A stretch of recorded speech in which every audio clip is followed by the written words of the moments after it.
စကားလို့ဆိုတဲ့အတိုင်းပဲဘလောက်ပဲကောင်းတဲ့စကားပဲဖြစ်ဖြစ်နားထောင်တဲ့ပုဂ္ဂိုလ်လိုက်နာတဲ့ပုဂ္ဂိုလ်နဲ့အဝင်ခွင်ကြဖြစ်ဖို့လိုအပ်တယ်ဒါကြောင့်မို့လူနဲ့စကားတတိထားဖို့လိုအပ်တယ်ပေါ့စကားပြောတိုင်းဟာကိုပြောတဲ့စကားဟာဘလောက်ကောင်းတဲ့စကားပဲဖြစ်ဖြစ်ကိုပြောတဲ့စကားကိုနားထောင်နေတဲ့ပုဂ္ဂိုလ်ဟာဘယ်လိုပုဂ္ဂိုလ်မျိုးလဲဆိုတာကြိုတင်ပြီးတော့သိထားသင့်တယ်ပေါ့အဲ့ဒါလို့မဟုတ်လို့ရှိရင်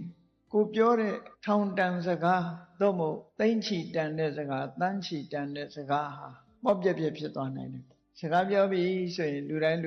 ဒီမြတ်စွာဘုရားရဲ့အဆုံးအမကိုတတိယပြီးဒီပုဂ္ဂိုလ်ကပြောတဲ့ပုဂ္ဂိုလ်လားဒီပုဂ္ဂိုလ်ကမပြောတဲ့ပုဂ္ဂိုလ်လားမပြောတဲ့ပုဂ္ဂိုလ်ဆိုမပြောနဲ့တန်ဖိုးရှိတဲ့စကားတွေအလဟတဖြစ်မယ်ပြောတဲ့ပုဂ္ဂိုလ်ဆိုမှပြောမှသာလျှင်ကိုပြောတဲ့စကားရဲ့ထိရောက်မှုအကျိုးသက်ရောက်မှုဆိုတာဖြစ်ပေါ်လာမှာဖြစ်တယ်ဆိုတာအလေးနဲ့ထားပြီးတော့စဉ်းစားကြရအောင်နော်